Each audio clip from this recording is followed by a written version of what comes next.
السلام علیکم viewers, welcome to my channel M S Urdu literature. امید ہے کہ آپ سب ٹھیک ٹھاک ہوں گے۔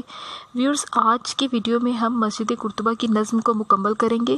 اس سے پہلے 3 ویڈیوز اس کی نظم کی تشریح پہ بن چکی ہیں، 3 حصوں میں کیا گیا ہے، اور آج اس کو ہم مکمل کریں گے۔ اس کے ٹوٹل 8 بند ہیں جو کہ آج مکمل ہو جائیں گے۔ چلیے بغیر وقت ضائع کیے ہم اپنے لیکچر کا آغاز کرتے ہیں۔ اب ہم 7ویں بند کی طرف آتی ہیں۔ 7ویں بند کا پہلا شعر دیکھیں۔ دیدہ انجم میں ہے تیری زمیں آسماں، آہ کہ صدیوں سے ہے تیری فضا بے اذاں۔ تشریح کی دیکھیں۔ اے مسجد قرطبہ، ستارے بھی تیری سرزمین کو آسماں سے کمتر نہیں سمجھتے، تیرا رتبہ بے شک بہت بلند ہے۔ یہاں پہ آسان زبان میں آپ کو بتا دوں کہ ستارے جیسے مسجد قرطبہ سے مخاطب ہے کہ تو جس سرزمین پہ ہے، بے شک تو زمین پہ ہے، لیکن تیرا رتبہ بہت بلند ہے، تیرا رتبہ آسمان جتنا ہے، آسمان سے کمتر نہیں ہے۔ لیکن دوسرے مصرے میں وہ افسوس کا اظہار کر رہے ہیں۔ دیکھیں، اس کے باوجود اس سے بڑا المیہ یہاں اور کیا ہو سکتا ہے کہ صدیوں سے کسی نے تیرے بلند و بالا مینار سے اذان کی آواز نہیں سنی۔ کہ صدیوں سے اب یہ جو کہ گرجا گھر بن چکی ہے، اب یہاں پہ گھنٹیاں بجائی جاتی ہیں اذانوں کے بجائے، تو اس بات پہ اقبال افسوس کا اظہار کر رہے ہیں کہ اس سے بڑا اور برا کیا ہو سکتا ہے، اس سے بڑا المیہ اور کیا ہو سکتا ہے کہ صدیوں سے کسی نے اس مینار سے اذان کی آواز نہیں سنی۔ دوسرا شعر دیکھیں۔ کون سی وادی میں ہے، کون سی منزل میں ہے، عشق بلا خیز کا قافلہ سخت جان۔ تشریح کی دیکھیں۔ شاعر اس شعر میں کہتے ہیں کہ خدا معلوم ہنگامے برپا کرنے والے عشق حقیقی کا سخت جان قافلہ کس وادی یا کون سی منزل میں ہے۔ اقبال اس شعر میں سوال کر رہے ہیں کہ ایسے لوگ جن کے دلوں میں اللہ سے عشق موجود ہے، جو کہ اللہ سے بے انتہا عشق کرتے ہیں، اور جن کے مقاصد بہت بلند ہیں، جو کہ اپنے اللہ تک رسائی چاہتے ہیں، جو کہ سخت جان بن چکے ہیں، ہر طرح کی مشکل جھیلنے کے لیے بالکل تیار ہیں، تو اقبال کا کہنا ہے کہ ایسے لوگ کہاں ہیں، کون جانتا ہے کہ وہ کدھر ہے، کون سی وادی میں ہے، کس منزل میں ہے۔ مطلب یہ کہ وہ وقت کب آئے گا کہ جب پھر سے تیری فضا میں پہلے کی طرح عشق حقیقی سے سرشار مومنوں کی اذان یا اللہ اکبر کی آوازیں بلند ہوں گی۔ آج کے دور کے مسلمانوں سے کہہ رہے ہیں کہ جس دور میں اقبال نے لکھا اس دور کے مسلمانوں سے، اور دیکھا جائے تو آج کے دور کے مسلمانوں کا بھی یہی حال ہے، تو اقبال یہ کہتے ہیں کہ آج کے دور کے مسلمانوں میں وہ جذبے نہیں رہے جو پہلے لوگوں میں ہوا کرتے تھے، تو اس لیے اقبال نے اس شعر میں سوال کیا ہے کہ کہاں گئے ایسے لوگ، کون سی وادی میں ہیں، کون سی منزل ہے ان کی۔ تیسرا شعر دیکھیں۔ دیکھ چکا علمنی شورش اصلاح دین، جس نے چھوڑے نقش کہن کے نشاں۔ تشریح کی دیکھیں کہ پچھلی چند صدیوں میں مختلف یورپی ممالک میں مذہب اور معاشرے کے حوالے سے کئی تحریکیں اٹھیں۔ اقبال نے اس شعر میں ان تحریکوں کے حوالے سے اپنے خیالات کا اظہار کیا ہے۔ آپ کہہ سکتے ہیں کہ اقبال اس میں پچھلی بہت سی صدیوں کا ایک تجزیہ پیش کر رہے ہیں۔ اقبال نے اس شعر میں جرمنی میں مارٹن لوتھر کی مشہور تحریک اصلاح دین کا ذکر کیا ہے، جس کے باعث عیسائیت 2 حصوں میں بٹ گئی۔ دونوں کے الگ نظریات تھے۔ اصلاح دین کی تحریک نے یورپ میں عیسائیت کی بنیادیں ہلا کے رکھ دی۔ اس کے تھوڑے پس منظر سے میں آپ کو آگاہ کرتی چلوں۔ پہلے یہ تھا کہ مسلمانوں کے بعد پوری دنیا پر عیسائیت کا قبضہ تھا، عیسائیوں کا قبضہ تھا، اور عیسائیوں میں ایک پوپ کی ایک تحریک چل رہی تھی، جو کہ بہت لوگ تھے پوپ کے ماننے والے تھے۔ لیکن اب اس کے پہلے مصرے میں بھی آپ نے دیکھا ہوگا لفظ آیا علمنی۔ علمنی کا مطلب ہے جرمن، تو جرمنی مارٹن لوتھر ایک مشہور جس کی تحریک تھی اصلاح دین، جس نے یہ تہیہ کیا تھا کہ اپنے دین کی اصلاح کرے گا، اس نے ایک تحریک چلائی تھی۔ اس کی تحریک کا نقصان کیا ہوا؟ عیسائیوں کے لیے جو نقصان ہوا تھا کہ اس کے باعث عیسائیت 2 حصوں میں بٹ گئی تھی، ایک کیتھولک اور ایک پروٹسٹنٹ۔ کیتھولک پوپ کے ماننے والے تھے، جبکہ پروٹسٹنٹ نے مارٹن لوتھر کی تحریک اصلاح دین کے حامی ہو گئے تھے، وہ اس کے پیروکار ہو گئے تھے۔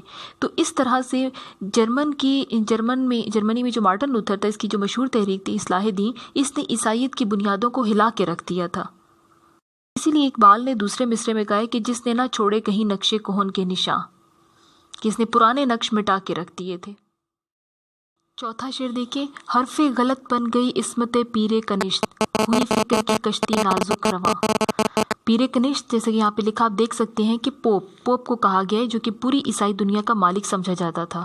اس کے حکم کے بغیر کچھ بھی نہیں، کوئی بھی نہیں کر سکتا تھا، بادشاہوں کا تقرر وہ کرتا تھا، اور علم حاصل کرنے پر اس دور میں پابندی تھی، علم کوئی نہیں حاصل کرتا تھا، اور ان کا کہنا یہ تھا کہ جو کہ ان کے گرجا گھروں میں تعلیم دی جاتی تھی بس وہی علم ہے، اس کے علاوہ اگر کوئی علم حاصل کرنے کی کوشش کرتا تھا تو اس کو مار دیا جاتا تھا۔ تشریح دیکھیں، اس شعر کا موضوع بھی اس سے پہلے شعر کا تسلسل ہے، جیسے کہ پچھلے شعر میں بھی یہی تسلسل چل رہا ہے، پچھلے شعر میں اسی چیز کا ذکر تھا۔ کہا گیا ہے اس میں کہ پوپ کی جس معصومیت کے عرصے سے ڈھنڈورا پیٹا جا رہا تھا وہ حرف غلط ثابت ہو کر رہ گئی، یعنی کہ پوپ کی تحریک کو ایک معصوم تحریک کہا جاتا تھا، جس طرح سے ہم کہتے ہیں نا کہ انبیاء کرام معصوم تھے، اس طرح سے پوپ کو معصوم کہا جاتا تھا۔ تو اقبال کہتے ہیں کہ اس کی معصومیت کا جو عرصے سے ڈھنڈورا پیٹا جا رہا تھا وہ حرف غلط ثابت۔ مارٹن لوتھر کی تحریک اصلاح دین نے اسے بہت نقصان پہنچایا اور عیسائیت کا بنیادی تصور متزلزل ہو کر رہ گیا۔ آزادی فکر کا رد عمل بھی یورپ کو کوئی مثبت تہذیبی ڈھانچہ فراہم نہ کر سکا۔ یعنی اس کا نتیجہ کیا نکلا تھا؟ جب مارٹن لوتھر نے جو تحریک چلائی تھی دین کی اصلاح میں، تو اس نے پوپ کی تحریک کو بہت نقصان پہنچایا تھا، جیسے میں اوپر بھی ذکر کیا ہے کہ اصلاح دین کی تحریک کے نتیجے میں عیسائیت دو حصوں میں بٹ گئی تھی، کیتھولک اور پروٹسٹنٹ۔ عیسائیت کا بنیادی تصور ہی کچھ نہ رہا اور لوگ دین سے ہٹ گئے، اور لوتھر نے جو تحریک چلائی تھی آزادی فکر، تو اس کے رد عمل کے طور پہ بھی یورپ کو کوئی مثبت فائدہ نہ ہوا، کوئی ان کا تہذیبی ڈھانچہ کوئی ایک مقرر نہیں ہوا۔ پانچواں شعر دیکھیں، چشمے فرانسیس بھی دیکھ چکی انقلاب، جس سے دگرگوں ہوا مغربیوں کا جہاں۔ تشریح اس کی دیکھیں، فرانس میں جو انقلاب آیا اس نے تو مغربی تہذیب اور مغربی معاشرے کے ضمن میں رہی صحیح کسر بھی پوری کر دی۔ یعنی کہ پہلے تک تو یہ تھا کہ عیسائیت دو حصوں میں بٹ گئی تھی، کیتھولک اور پروٹسٹنٹ، لیکن اب کیا ہوا؟ فرانس میں جو انقلاب آیا، فرانس نے کہا کہ مذہبی لوگوں کو کوئی اقتدار ملے گا ہی نہیں، یعنی اب یہاں سے مذہب کا خاتمہ ہو گیا۔ اس انقلاب کے اثرات بھی عیسائیت کے خلاف مرتب ہوئے، یعنی انقلاب کے نتیجے میں فرانس کا شہنشاہی نظام تو ختم ہوا تھا، لیکن یورپ کی دنیا الٹ پلٹ ہو گئی، وہاں ہر جگہ جمہوریت کا دور دورہ ہونے لگا۔ یعنی کہ اس فرانس کے انقلاب کے بعد نقصان کیا ہوا کہ یورپین لوگوں میں مزید مسائل پیدا ہونا شروع ہو گئے۔ ایسا نہیں تھا کہ ان کے مسئلے سلجھنا شروع ہو گئے، لڑائی جھگڑا فساد یہ تمام چیزوں کا زیادہ دور دورہ ہونے لگا۔ چھٹا شعر دیکھیں، ملت رومی نژاد کہنہ پرستی سے پیر، لذت تجدید سے وہ بھی ہوئی پھر جواں۔ تشریح اس کی دیکھیں، اقبال کہتے ہیں کہ ان تحریکوں کے نتیجے میں اطالوی تہذیب اور معاشرہ جو رجعیت پسندی اور قدامت کے آخری مرحلے پر تھے، یعنی وہ قوم جو کہنہ پرستی کے باعث بوڑھی ہو چکی تھی، وہ ان تبدیلیوں سے متاثر ہوئی اور جدید کی لذت سے پھر سے جواں ہو گئی، ان کو نئی جہتوں سے آشنا کیا اور قوم میں زندگی کی لہر دوڑ گئی۔ یعنی اقبال یہ کہنا چاہتے ہیں کہ اب جس تہذیب کا دنیا پہ دور دورہ ہے وہ ہے رومی تہذیب۔ رومیوں کا نظریہ یہ تھا کہ انسان اس دنیا میں آیا ہے عیش پرستی کے لیے آیا ہے، موج مستی کے لیے آیا ہے، کہ اس کے بعد تو کوئی دنیا ہے نہیں، کوئی زندگی ہے نہیں، تو ہم نے مذہب سے آزاد ہو کر انسان خود پر فوکس کرے اور عیش پرستی پر فوکس کرے۔ لیکن عیسائیت نے رومیوں کے اس نظریے کو ختم کرنے کی کوشش کی تھی، کیونکہ ان کا ماننا تھا کہ زندگی تو مذہب کی ہے اور اقتدار پوپ کا ہوگا۔ لیکن جب مارٹن لوتھر کی تحریک چلی تھی اور اس کے نتیجے میں جب عیسائی بکھر چکے تھے، ان میں آپس میں فساد پیدا ہونا شروع ہو گئے تھے، تو اس کے نتیجے میں رومی تہذیب نے پھر سے سر اٹھایا اور رومی تہذیب اب دور دورہ ہونے لگا۔ تو اس لیے اقبال کہتے ہیں کہ یہ پھر سے جواں ہونے لگی، کہ جس کو بوڑھا کر دیا گیا تھا، جس کو عیسائیت نے ختم کر دیا تھا، اب وہ پھر سے جواں ہو رہی ہے اور اب ان قوم کے اندر پھر سے زندگی کی لہر دوڑ رہی ہے۔ ساتواں شعر دیکھیں، روح مسلماں میں ہے آج وہی اضطراب، راز خدائی ہے یہ کہہ نہیں سکتی زباں۔ تشریح دیکھیں، شاعر کہتا ہے کہ آج بھی مسلمان اس بے قراری اور اضطراب سے دوچار ہے، اس کی اس بے قراری کا کیا نتیجہ سامنے آئے گا یہ اللہ ہی جانتا ہے، زبان کہنے سے عاجز ہے۔ یعنی اقبال یہ کہنا چاہتے ہیں کہ اس دور میں مسلمانوں میں جوش اور جذبات جو تھا، بے شک وہ مسلمان ختم ہو گئے ہیں، اور آج ایسے لگتا ہے کہ جیسے مسلمان کی قوم ہی اس دنیا سے ختم ہوتی جا رہی ہے، مسلمانوں میں وہ پہلے سے جذبے تو رہے نہیں ہیں۔ لیکن اقبال یہ کہتے ہیں کہ مجھے آج بھی لگتا ہے کہ جیسے مسلمانوں کے اندر کہیں نہ کہیں ان کے دلوں میں کہیں جوش اور جذبہ ہے، جیسے میرے دل میں ہے۔ اقبال کہتے ہیں کہ اسی جوش و جذبے کے تحت جیسے میں یہاں پہ بیٹھ کے شاعری لکھ رہا ہوں اور میری کوشش ہے کہ باقی تمام لوگ میری شاعری سے مستفید ہوں، تو اقبال کہتے ہیں کہ مسلمانوں کے دلوں میں بھی، مسلمانوں کی روحوں میں بھی مجھے لگ رہا ہے کہ کہیں نہ کہیں یہ بے قراری اور اضطراب موجود ہے، تو اقبال یہ کہتے ہیں کہ اس بے قراری کا نتیجہ کیا سامنے آئے گا یہ میں نہیں کہہ سکتا، میری زبان یہ کہنے سے عاجز ہے۔ اب 7ویں بند کے آخری شعر کی طرف آتے ہیں، 8واں شعر۔ دیکھیے اس بحر کی تہ سے اچھلتا ہے کیا، گنبد نیلوفری رنگ بدلتا ہے کیا۔ تشریح کی دیکھیں، اس دور میں سمندر کی صورتحال سے کچھ یوں ظاہر ہو رہا ہے کہ اس میں طوفان برپا ہونے والا ہے، اس کی تہ سے اچھل کر کیا باہر آتا ہے اور یہ نیلا آسمان کیا رنگ بدلے گا، اللہ ہی بہتر جاننے۔ سمندر سے مراد ملت اسلامیہ ہے جس کی بیداری کی روح زندہ ہو رہی ہے۔ گویا مسلمان پھر کب اپنا کھویا ہوا مقام حاصل کرتے ہیں یہ خدا ہی کو معلوم ہے۔ یعنی اقبال کو لگتا ہے کہ آسمان تو رنگ بدلتا ہے، کیسے رنگ بدلتا ہے کہ مسلمانوں کو عروج ہوا پھر ان کو زوال ہوا، آج اگر مسلمان زوال پذیر ہیں تو یقیناً ان کو عروج بھی کبھی ملے گا۔ یعنی اقبال کو ایسے لگتا ہے کہ آنے والے دور میں شاید 50-100 سالوں کے بعد یہاں پہ اس دنیا میں مسلمانوں کی حکومت ہوگی۔ سمندر سے مراد یہاں پہ ملت اسلامیہ لی گئی ہے کہ اقبال کو یہ لگتا ہے کہ اس کی روح زندہ ہو رہی ہے، مسلمان اپنا کھویا ہوا مقام حاصل کر لیں گے، اور پھر ہم دیکھتے ہیں کہ اس کی تہ سے اچھل کر باہر کیا آتا ہے۔ اب ہم آخری بند کی طرف آتے ہیں، مسجد قرطبہ نظم کا آخری بند، 8واں بند، اور اس کے پہلا شعر دیکھیں۔ وادی کوثر میں غرقِ شفق ہے صحاب، لالے بدخشاں کے ڈھیر چھوڑ گیا آفتاب۔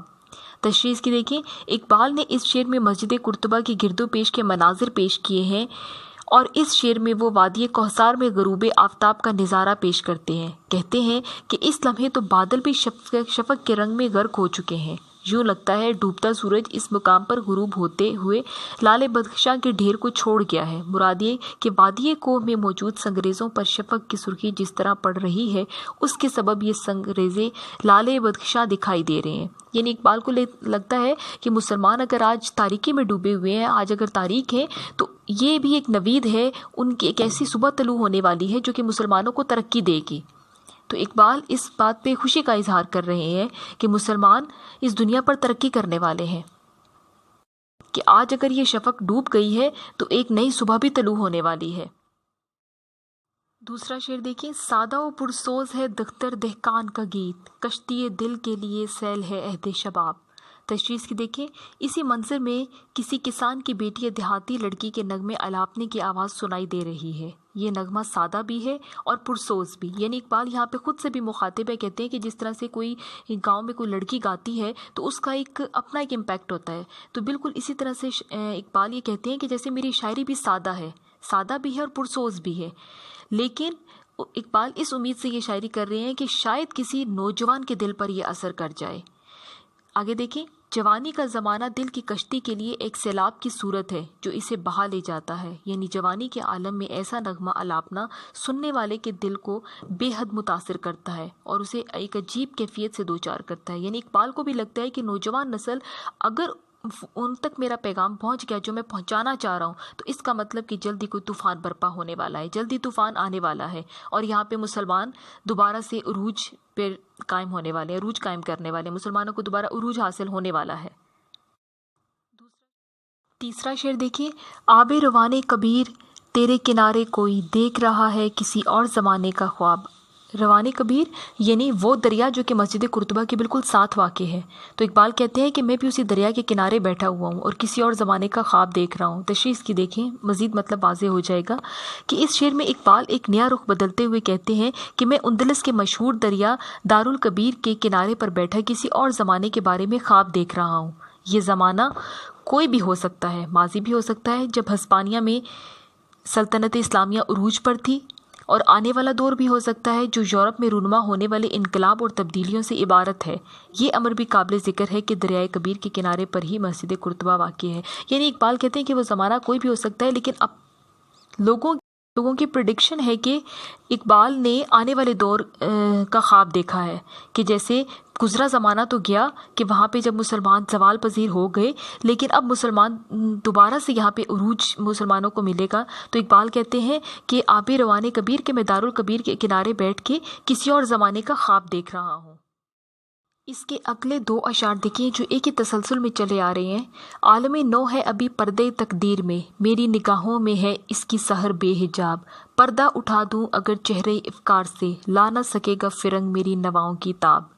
تشریح دیکھیں، اقبال کہتے ہیں کہ نیا دور ابھی تک پردے تقدیر میں پوشیدہ ہے، اس کے باوجود اس کی تمام حقیقتیں میں جانتا ہوں، یعنی موجودہ حالات آنے والے حالات کی غمازی کر رہے ہیں یا اس کی خبر دے رہے ہیں۔ اقبال کہتے ہیں کہ آنے والا دور کوئی نہیں جانتا، اللہ کے سوا کوئی جان ہی نہیں سکتا، ابھی پردے میں ہے، لیکن میں اس کی تمام حقیقتیں جان چکا ہوں کیونکہ موجودہ حالات مجھے آنے والے حالات کی خبر دے رہے ہیں۔ تو اسی طرح سے اگلے شعر میں دیکھیں، وہ کہہ رہے ہیں کہ پردہ اٹھا دو اگر چہرے افکار سے، کہ اقبال اپنی بات کو آگے بڑھاتے ہیں، کہتے ہیں کہ یورپ نے جو افکار اپنائے ہیں اگر ان کی حقیقت بیان کر دوں تو یورپ کے دانشور شاید اس بات کو برداشت نہیں کر سکیں گے، کیونکہ سچ ہمیشہ تلخ ہوتا ہے۔ یعنی مسلمان جب عروج پر تھے وہ زمانہ اور یورپ کے افکار اگر اقبال دوسروں پر عیاں کر دیں تو اقبال کا کہنا یہ ہے کہ یورپی لوگ، یورپی دانشور میری بات کی تاب نہیں لا سکیں گے، میری نواؤں کی تاب نہیں لا سکیں گے، وہ سچ برداشت نہیں کر پائیں گے۔ اب 8ویں بند کے جو آخری 3 اشعار ہیں اس میں اقبال مسلمانوں کو سبق دے رہے ہیں کہ اگر مسلمان ترقی حاصل کرنا چاہتے ہیں تو وہ ان 3 اصولوں پر عمل پیرا ہو جائیں، جیسے وہ ان 3 باتوں پر عمل پیرا ہوئے تو ترقی ہی ان کا مقدر ہے۔ اس میں پہلا شعر دیکھیں، اقبال کیا کہتے ہیں، جس میں نہ ہو انقلاب موت ہے وہ زندگی، روح امم کی حیات کشمکش انقلاب۔ تشریح دیکھیں، شاعر کہتے ہیں کہ جس زندگی میں انقلاب کا جذبہ نہ ہو وہ موت ہے، اسے زندگی نہیں کہا جا سکتا، گویا وہ ایک چلتی پھرتی لاش ہے۔ قوموں کی روح یا روحوں کی زندگی انقلاب ہی کی کشمکش سے ہے، وہی قوم دنیا میں زندہ رہ سکتی ہے اور باعظمت زندگی بسر کر سکتی ہے جو انقلابی جذبوں سے سرشار ہو، یعنی آگے بڑھنے کا جذبہ ہر قوم، ہر انسان میں بلکہ یہ جذبہ موجود ہونا چاہیے کہ وہ زمین سے اٹھے اور وہ ترقی کرے، اپنا ایک نام بنائے، اپنے ملک کا نام روشن کرے۔ تو اقبال کہتے ہیں کہ جس انسان میں کوئی جذبہ ہی نہیں ہوگا کوئی کام کرنے کا، کوئی مقصد ہی نہیں ہے اگر اس کی زندگی کا، تو اس کی زندگی کو ہم زندگی نہیں کہہ سکتے، وہ ایک چلتی پھرتی لاش ہے، اس کی زندگی نہیں بلکہ وہ موت ہے۔ تو اقبال یہاں پہ مسلمانوں کو یہ باور کرانا چاہتے ہیں کہ اگر زندگی میں کچھ کرنا چاہتے ہو، کہ اگر کوئی اعلیٰ مقصد حاصل کرنا چاہتے ہو، اللہ اور اس کی رضا کے لیے کچھ کرنا چاہتے ہو، تو ترقی کرنا سیکھو اور اپنی جوش و جذبے کو پروان چڑھاؤ، انقلاب پیدا کرنے کی کوشش کرو۔ 7واں شعر دیکھیں، صورت شمشیر ہے دستے قضا میں وہ قوم، کرتی ہے جو ہر زماں اپنے عمل کا حساب۔ تشریح کی دیکھیں، وہ قوم جو اپنی جدوجہد اور عمل کے دائرے کار میں خود احتسابی کو رواں رکھتی ہے تو اسے اپنی خامیوں اور خوبیوں کا اندازہ ہوتا رہتا ہے، وہ اپنی خامیوں کو دور کر لیتی ہے اور خوبیوں میں اضافے کے بارے میں سوچتی ہے۔ اس کی حیثیت تو ایک ایسی تلوار کی مانند ہے جس سے قدرت کام لینے کی خواہاں ہوتی ہے۔ یعنی اقبال یہ کہنا چاہتے ہیں کہ ایسی قوم جو کہ جس میں خود احتسابی کو جو اپناتی ہے، جو اپنا حساب کتاب کرتی رہتی ہے کہ اس سے آیا کہ اس سے کتنی خامیاں ہوئی ہیں اور کتنی اس نے خوبیاں کی ہیں، خامیوں کو کیسے ختم کرنا ہے اور خوبیوں کی طرف کیسے بڑھنا ہے، تو اقبال یہ کہنا چاہتے ہیں کہ ایسی قوم تو ایک تلوار کی مانند ہوتی ہے جس سے قدرت بھی کام لینے کی خواہاں ہوتی ہے، ایسے لوگ ترقی کرتی ہیں، ایسی قومیں ترقی کرتی ہیں۔ تو وہ مسلمانوں کو یہ درس دے رہے ہیں کہ تم لوگ بھی خود احتسابی کو اپناؤ، اپنا حساب کرو، اپنی خوبیوں خامیوں پر غور کرو۔ اب 8ویں بند کا آخری شعر دیکھیے، مسجد قرطبہ نظم کا آخری شعر کیا ہے، نقش ہے سب ناتمام خون جگر کے بغیر، نغمہ ہے سودائے خام خون جگر کے بغیر۔ اب اس شعر میں دیکھیے خون جگر کا لفظ آیا ہے کہ اقبال نے کہا ہے کہ تمام مسلمان اگر دل سے کوشش نہیں کریں گے، اس فکر میں نہیں رہیں گے کہ مسلمان ترقی کیوں نہیں کرتے، مسلمان جدوجہد کیوں نہیں کرتے، جب تک ان کے اندر یہ کوشش خون جگر کا روپ نہیں دھار لے گی تب تک مسلمان نہیں اٹھ سکتے ہیں۔ اس کی تشریح دیکھیں، شاعر اس آخری شعر میں کہتے ہیں کہ عملی جدوجہد اور خون جگر صرف کیے بغیر تمام نقوش اور کام نامکمل رہتے ہیں، حتیٰ کہ شاعری کی تخلیق بھی خون جگر کی شمولیت کے بغیر نیم دیوانگی کے سوا اور کچھ نہیں۔